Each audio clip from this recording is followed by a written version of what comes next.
Okay. Okay, welcome everyone. Bonjour tout le monde. Online, I have Councillors Duran, McCabe, and McAleer. Councillor McAleer, can you hear me? Yes, can you hear me? Thank you. Thank you. Councillor McCabe? Yes, I can. Thank you, Your Worship. Councillor Duran? Yes, I can. Thank you. Okay. Also calling in is Jessica Corkum-Grill, Manager of Environment Sustainability. Can you hear me there, Jessica? Thanks, Mayor Brown. All good here. Okay, good. So first we do the land acknowledgement, and we appreciate that the land in which we gather is the traditional unceded territory of the Mi'kmaq First Nation, and we have occupied this territory since time immemorial. Call to order. Any declarations of conflict of interest? None? Okay, approval of agenda, we have 4A, B, C, and then 5 and 6. Councillor Ramsey, move. Okay, seconded by Councillor Beck. All those in favor? Councillor Duran? In favor? Councillor McCabe? In favor. And Councillor McAleer. In favor, thank you. Okay. So the first item is 1, Planning and Heritage Committee Resolution, 15 Park Street, PID number 365593. Do you want to read the resolution? Thank you. CAO Sue Fraser. Thank you, Your Worship. Planning and Heritage Zoning Resolution this evening is moved by Deputy Mayor Alana Yankoff, seconded by Councillor Julie McCabe. Be it resolved that the following requests related to the subject property identified as 15 Park Street, PID number 365593, that concern the Eastern Gateway Master Plan, the City of Charlottetown Official Plan, and the Zoning and Development Bylaw be denied. Amend the Eastern Gateway Master Plan in respect to Comprehensive Planning Area 2, former government garage site, and to amend Section 3.5A of the Official Plan, Eastern Gateway Waterfront, and to amend Appendix B, Comprehensive Development Area CDA parcels and permitted uses of the Zoning and Development Bylaw to permit a community outreach center and an emergency transition shelter for the property located at 15 Park Street, PID number 365593. Okay, resolution has been read. Councillor McCabe, Duran, and McAleer, if you want to speak, could you just put up your hand and Tracy will see it online? Is that okay? Absolutely. Good? Okay. So I want to start off by the introduction from our Chair of Planning, Development, and Heritage Standing Committee, Deputy Mayor Alana Yankoff. Hold on. Thank you, Your Worship. So tonight we have an application from the Planning and Heritage Department for a land use matter on changes to our official plan, our zoning and development bylaw, and changes to our Eastern Gateway plan. And you'll see in the resolution and in the report that staff have not recommended that we support this application, nor as Planning Board. So we're here this evening as council to make that final decision. And as the chair, I will do my best to answer any questions for clarification from council. As well, we have Manager David, as well as Chief Planner Laurel Palmer is here as well. So from there, we'll go from there. So just to clarify, any questions about the resolution goes through the chair first. If she can't answer, she'll defer it to Laurel Palmer or David Gundrum. First in line is Councillor Justin McTaggart. Thank you, Deputy Mayor, and thank you, Your Worship. I'd just like to take this opportunity to address my decision here this evening. So, good evening to Mayor and Council and members of the public. As the Councillor Ward 2, I'm here this evening to represent the majority of residents and businesses who oppose the shelter and the Outreach Centre's application to remain on Park Street indefinitely. When considering my decision tonight, I must do what's best for the safety, quality of life, and community of my constituents and local businesses. My decision will focus on community impact and land use. So from a community impact perspective, I'll start off by saying how disappointed the residents and businesses are of this area, that we are here tonight debating the application to allow the outreach center and shelter to remain indefinitely at 15 Park Street, when only 12 months ago, the council and the residents were promised that the relocation of the outreach center was temporary and would not exceed the 1-year temporary variance. The residents feel misled by this change in direction. Over the past year, the community has faced countless challenges and issues, including illegal open-air drug use, theft, noise disturbances, loitering, public defecation, and intimidation. As a result, many residents are afraid of their safety, their mental health, and their quality of life are being impacted.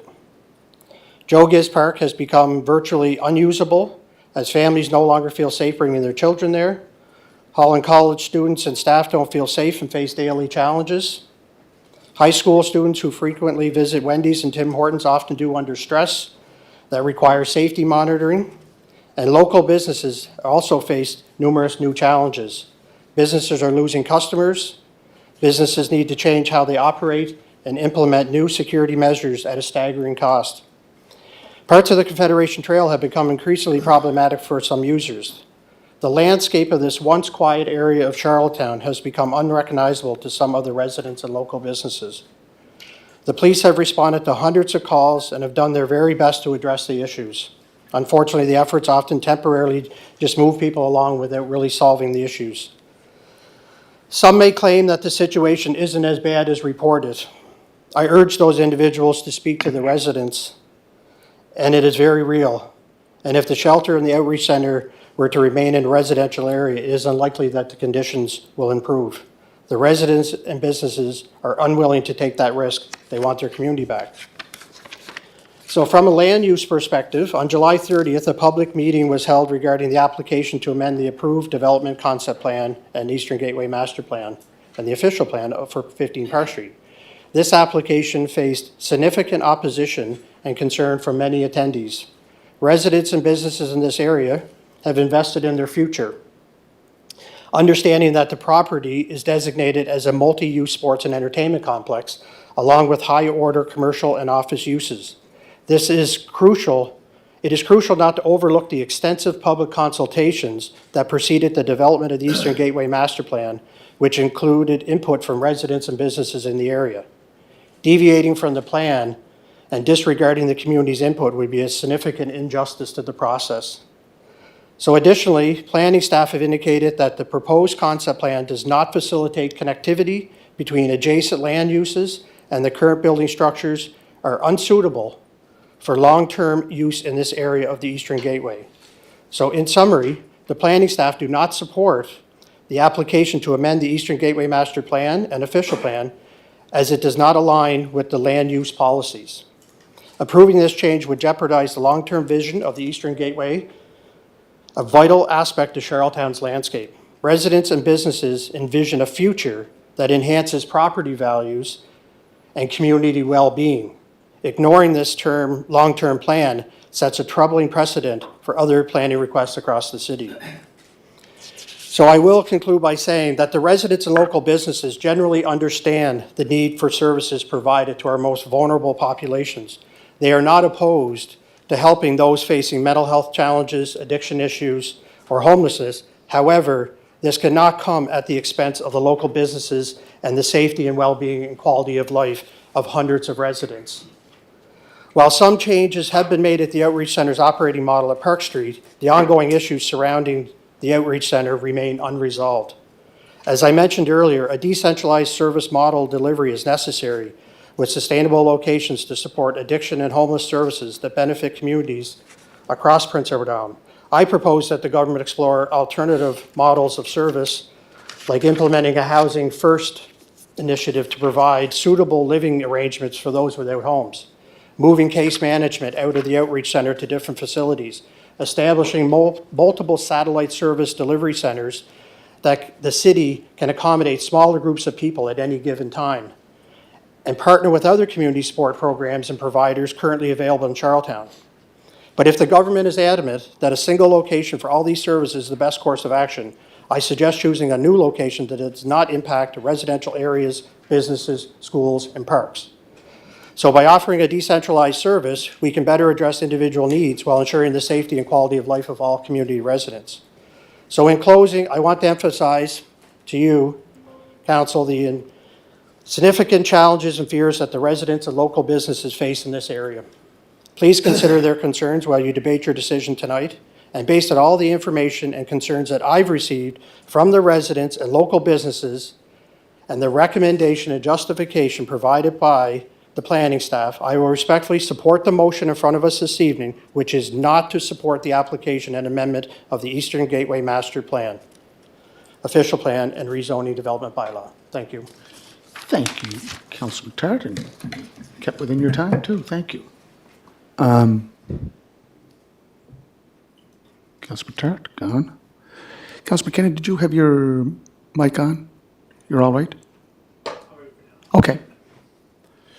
Councilor Duran, any comments? No, I just, I will echo Justin, Councilor McTart's comments. I've just, I support him and, you know, I've listened to all the stories of all the people and it's not working.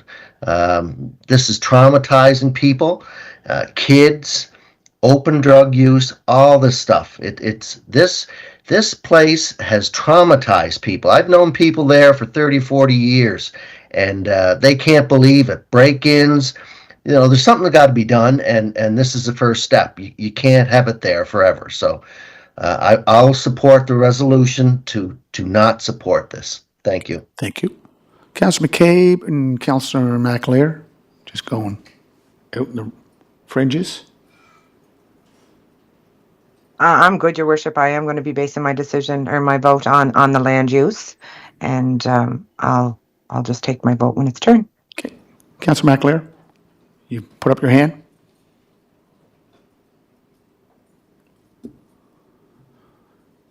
You're on mute, Councilor McAleer. Okay. Good. Yes. We can hear you. All right. All right. Good to go. Green light. Okay. Thank you. Thank you, Mayor and Council, and for those that are in the chamber. I can't support the resolution that's before us this evening. I'll share my reasoning shortly. My lens on this is a little bit different due to the challenges and very difficult and challenging times we've had with this file. As it relates, as it relates to the Park Street shelter, emergency shelter and outreach center, I know over the last 18 months or more, I've done my best to understand the services with the emergency shelter and the outreach center. I've met with Mike Campbell on 3 different occasions. He's worked in that community, in that demographic in corrections for over 30 years. And when I met with him last, it was probably in the last couple of months, I had to sit down with him down at the site. And anyway, he asked me a couple of questions. One I couldn't answer. He said, who's advocating for this group? And he made the comment, they need a voice and they can't be forgotten. And anyway, that I couldn't answer the question who's advocating for them, but as to be not forgotten, I don't. Anyway, that both those comments resonated with me. Also, Roxanne Carter and the Outreach Center had 3 visits or more with them, starting when it was at Houston Street, then recently with the relocation at the open house, and as recent as 3 or 4 weeks ago. So there's good work and services being provided by both those groups, and the residents' concerns. Obviously, they've been they've been well voiced. I understand, I understand a lot of them, like a lot of council and city staff attended, the sessions at Birchwood Confederation Center. Recently, the resident group at the East Link Center was well done, as the Rod Hotel recently. So the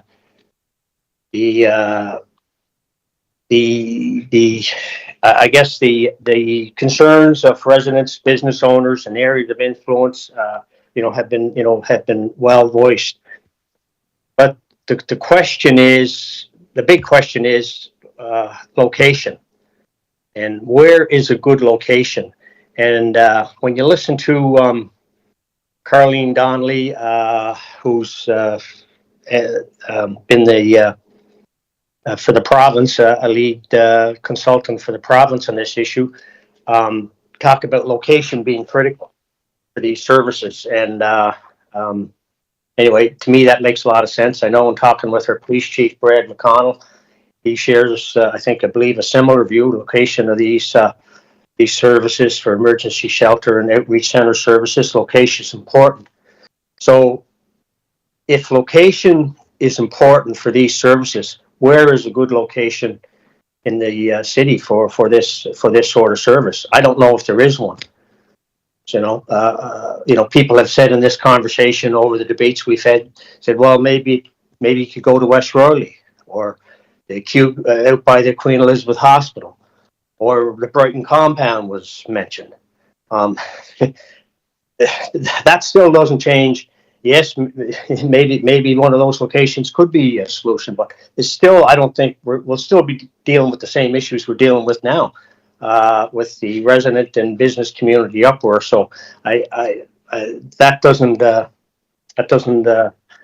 seem like it is going to be a fix or a solution for anything either. So the big crux for me, and I said I'd come to my point of why I don't, and as it comes to planning, I mean, I understand planning has made this recommendation based on the lens that, that they have to look through, and and I get that, and I guess wouldn't expect anything different other than what they're recommending here, with the with the zoning and land use lens that they have to look at. However, the lens for me right now is there's an extenuating circumstance here, and it relates to public safety and public taxpayers' dollars that have been spent already on this location where it's presently at, and it's somewhere, probably, from what I understand, somewhere in the vicinity of $8 to $10 million by both levels of government. And recognize there's only one taxpayer, there's not two.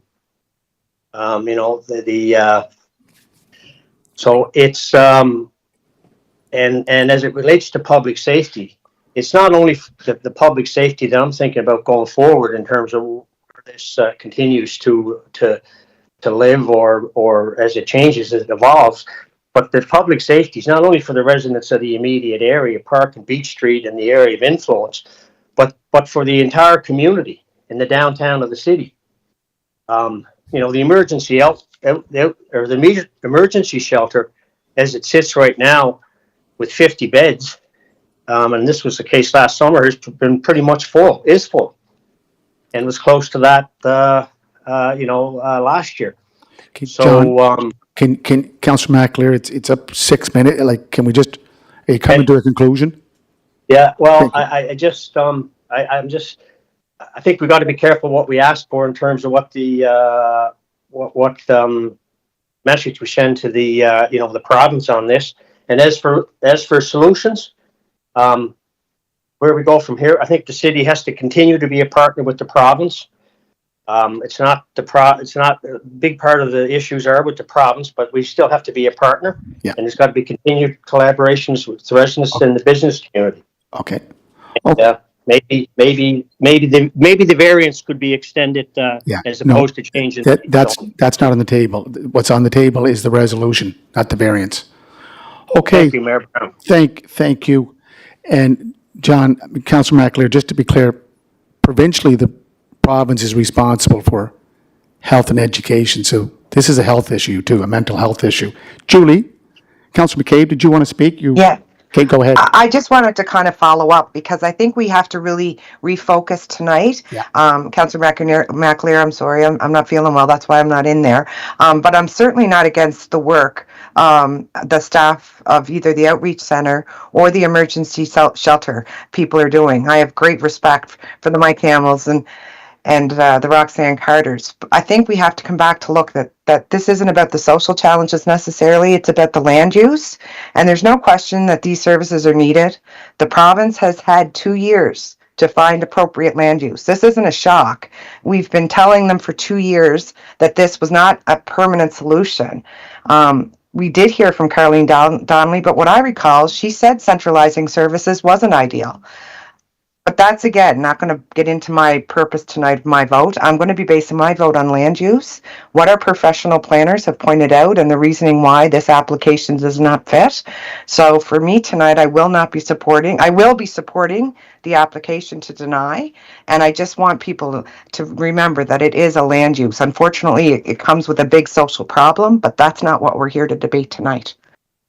And Councillor McAleer, when you said the planning, wasn't the planning board, it was the professional planners made the recommendation. That was David Gundrum and Laurel Palmer. And I think David said it to me there yesterday, it's not about the user, it's about the use. Councillor Bernard. Thank you. Thank you, Your Worship. Probably one of the more difficult decisions we've had to deal with, or at least I've had to deal with in all my years on council here.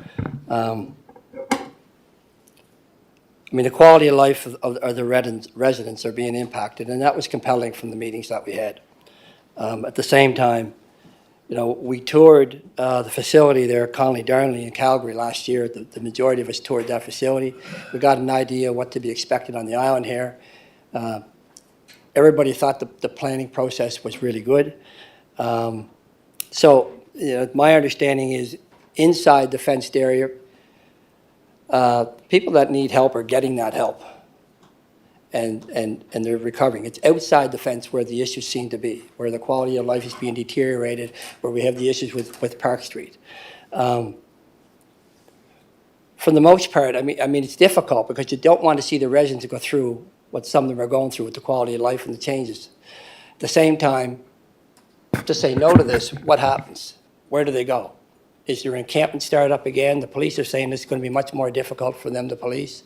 I understand that there's talk, and it should be the police chief telling this. My understanding is that there's 2 extra police officers from the province coming to be able to help this.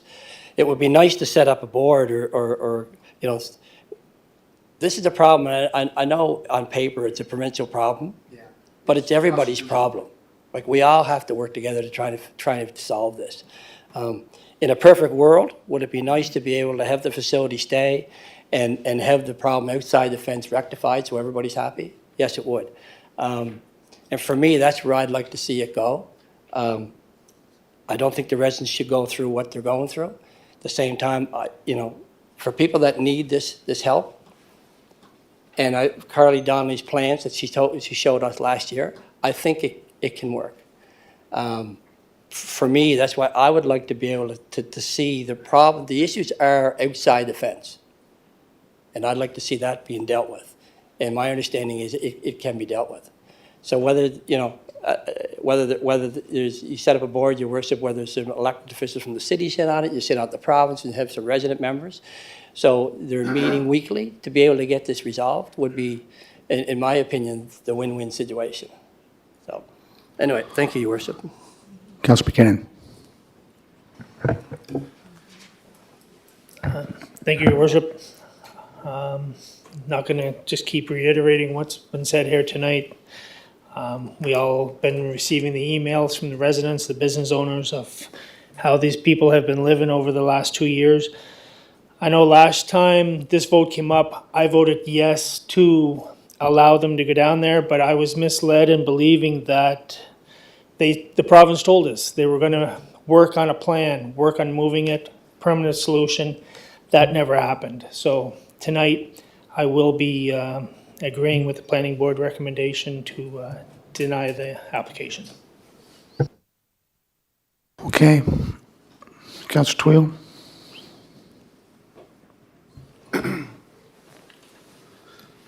Thank you, members of City Council and residents that are here from the area of influence, Park Street, Beach Street, Kensington Road, Esher, Belmont, Edward Street, within a 10-block radius. Last year, when we voted on the temporary application, I didn't have any faith whatsoever that the issues would be rectified in terms of safety, security, quality of life.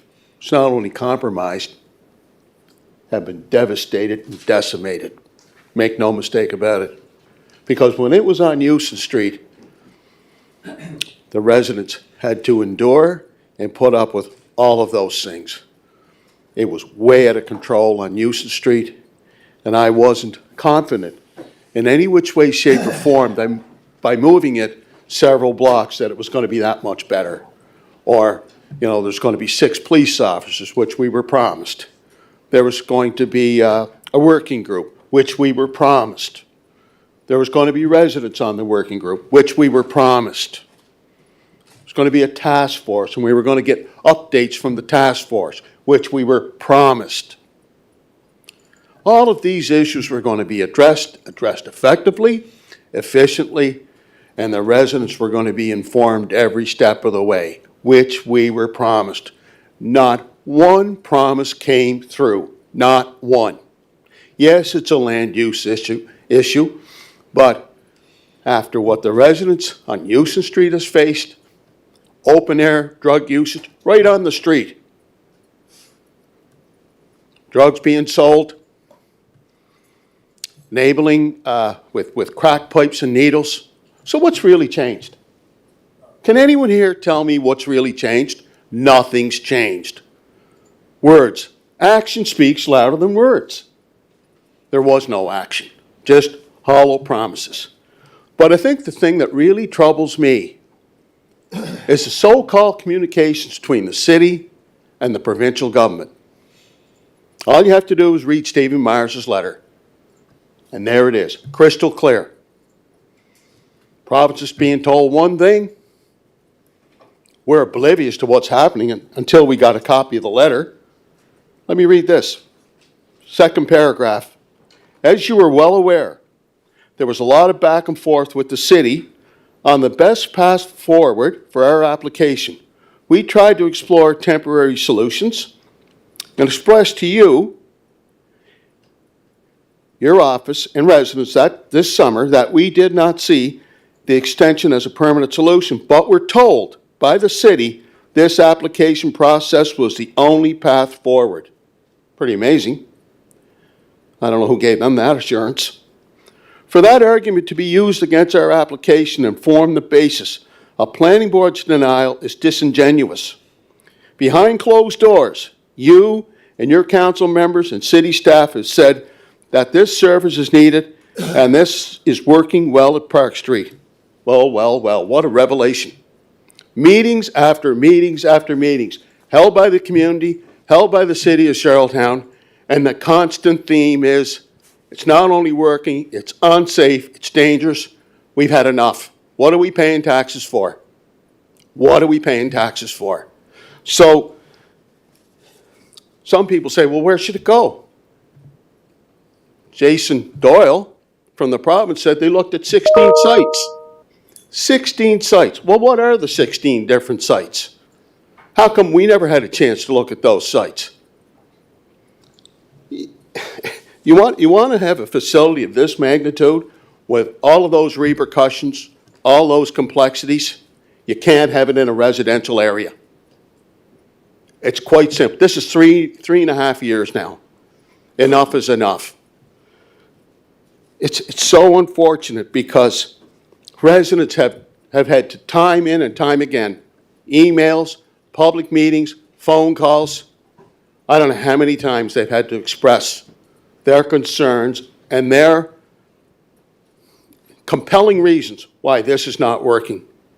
It's our job to represent neighborhoods and communities. Neighborhoods and communities, the fabric of these neighborhoods and communities have been compromised time in and time again. Enough is enough. I support the recommendation from our professional staff in the planning department and the recommendation from planning board. Thank you. Thank you, Councillor. Deputy, did you want to? Yep, okay, you're going to speak as Councillor from Ward 1. Thank you. Here you are. Thank you, Deputy. Yeah, thank you, Your Worship, and thank you for all you other folks that spoke before me.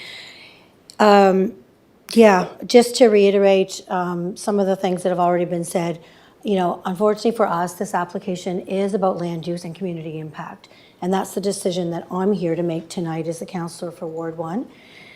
And they're never difficult to make, but at the same sense, you know, I always believe as councillors, we've always been here to help every level of government that we can.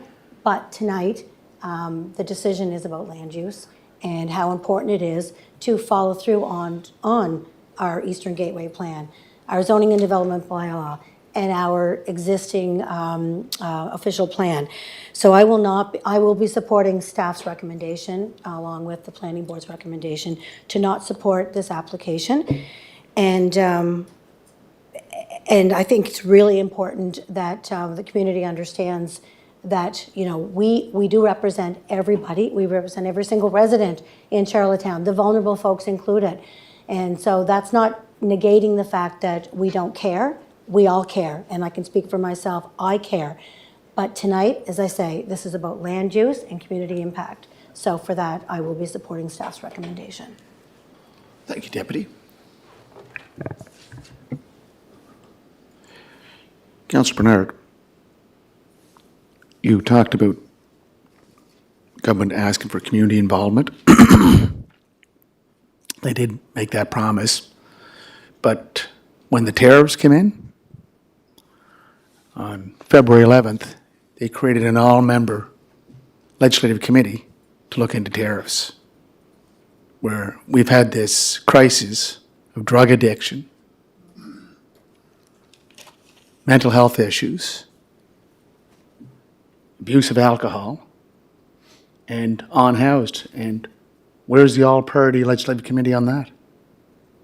Like, we can blame the government, but there's a legislative assembly with an opposition party and a third party. And from 2019 to 2023, there was a minority government. This issue was going on. So I think this is where we have to go, is with the Legislative Assembly. And I was at the House today for the speech from the throne. They talked about the operating an emergency department for mental health. That's the new emergency health, mental health clinic or mental health department at QEH. And of course, they keep going back to continuing the construction of the new mental health and acute care campus. Councillor Bernard can tell you that in 2019, we did a walk on the site for this campus, and all we see so far, 2 buildings and some construction starting. So there's a lot of work to be done here. Okay. Did you want to, did you call the question? Question's called. Okay, I can't do it by electronic because we have 3 members who are calling in. So I'm just going to go around from Ward 1 right around. Deputy Mayor, yay or nay? Oh, just 1 second. In favor of staff and planning board's recommendation. Okay. In favor of staff's recommendation. Councillor Beck. Yeah. Councillor Twill. In favor of the recommendation from our professional staff and planning board, Okay. and in favor of supporting the residents Councillor. in the area of the influence. Councillor Ramsey. In favor of the staff's recommendation. Councillor Drawn. In favor of the staff's recommendation? Councillor McAleer. Not in favor. Councillor McKinnon. In favor of the staff's recommendation. Councillor McCabe. In favor. Councillor Bernard. No. No. Motion carries 8-2. Now, the deputy would just like to sum up, if you don't mind. Deputy? Go Yeah, ahead. thank you, Your Worship. And actually, as Chair of Planning and Heritage, I just wanted to clarify a few things in terms of the rezoning request and where we go from here. So there's no doubt this has been a challenging and contentious issue in the community. I want to stress that the city remains open to ongoing discussions, as we discussed here tonight, with the province to identify possible suitable locations going forward. We want to be partners in addressing the growth problems of mental health, addictions, and homelessness with our provincial partners. These are complex issues involving our most vulnerable citizens, and they all need support too. Solving these challenges requires a collaborative approach, and again, as I say, the city is open to that collaborative approach if they so want to collaborate with us. We are here to do our part, and the city remains a willing participant in finding solutions. The decision tonight should not be interpreted as opposition to the province's efforts to addressing their housing and social needs. But we want to work in partnership with the province to find solutions to align with the broader goals of both levels of government. We're committed to working collaboratively with the province to ensure that the services are located where they can be best met for the challenges of our community, but also respecting the importance of long-term planning and land use. So thank you for that. Thank you. We have a resolution under 4B1, Finance Audit, Tendering, and Administration Committee Resolution, Land Purchase. Portion of PID number 340422. Your Worship, Finance, Audit, Tendering, and Administration's only resolution this evening, moved by Councillor John McAleer, seconded by Councillor Terry Bernard. Be it resolved that the City of Charlottetown enter into a purchase and sale agreement with the Fathers of Confederation Buildings Trust to purchase the property known as Boulder Park, portion of PID number 34042. Terms and conditions. Purchase price of $4.8 million, $1 million payment at the date of execution of the purchase and sale agreement, anticipated payment by March 31st, 2025. And third, an annual payment of $380,000 per year for the next 10 years, commencing in fiscal year 2025-26, and that the mayor and CAO are hereby authorized to execute standard contracts and agreements to implement this resolution. Councillor Bernard, would you like to speak to it, or Councillor McAleer? I'm just going to. Yeah, I could add some, Your Worship. The only thing I wanted to add is the $50,000 a year that we normally give to the Confederation Center ceases to exist with this contract. Councillor McAleer, you're the mover. Did you want to provide any information? Comments? No, Councillor Bernard made a reference there that I wanted to also share. But anyway, that's this is a $70 million project that's has funding from federal and provincial levels. It's a pretty important piece of within our city in terms of tourism and the cultural community, and it's also the Confederation Center board itself. In terms of a $70 million project, they've taken on the task of fundraising. I believe I think it's 15 or 16 million of the total budget, and they're a long ways to doing that. So they're certainly committed partner on the funding piece, and so I think it's a worthy project of the city support. A big economic generator during the construction period, and it'll be continued to be a big economic generator for our tourism product and our people that come in on cruise ships in the summer. And we only have to look at some infrastructure projects that are recently done in the city, not the least of which is Simmons Rink, and what that's done to in terms of public appreciation, support. The Confederation Center Library, which we were part of the funding in that, the viewership of that, or the usage of the Confederation Center, what I understand, or the Confederation Center Library, I understand, has doubled in terms of the sort of activity that's going on. So we've got an expanding community city that's vibrant. I think in the Globe and Mail and Livable Cities, we moved up from, I don't know how many paces, I think it was 32 or 34 spots up into the top 50 or thereabouts.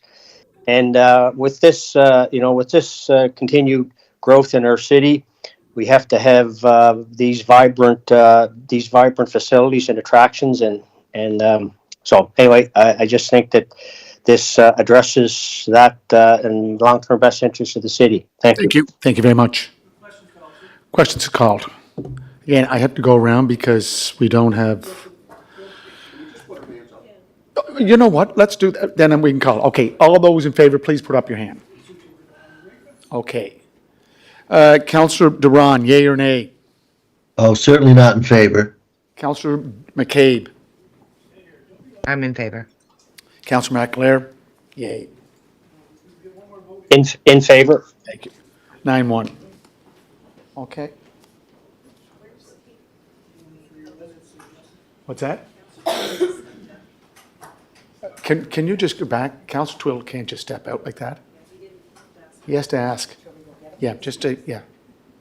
He's doing, probably.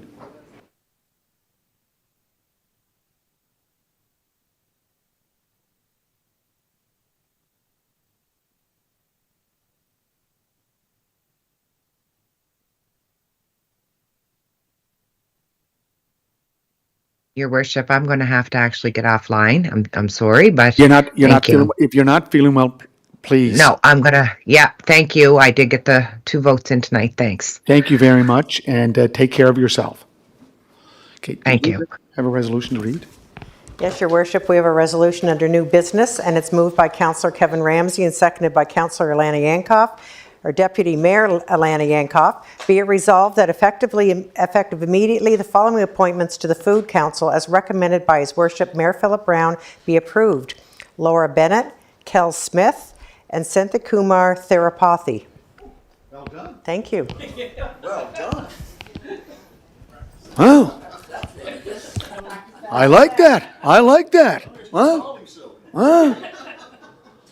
All those in favor, questions called, just raise your hand. Councillor Duran, yea or nay? I'm in favor. Councillor McAleer? In favor. Okay. Do we have anything else no? Okay. So we have to go into, I see, closed session. Do I have the wrong agenda? I have the old agenda, sorry. So business arising from nothing. So we need a motion to adjourn. Deputy Mayor Yankoff? Councillor Ramsey, all in favor?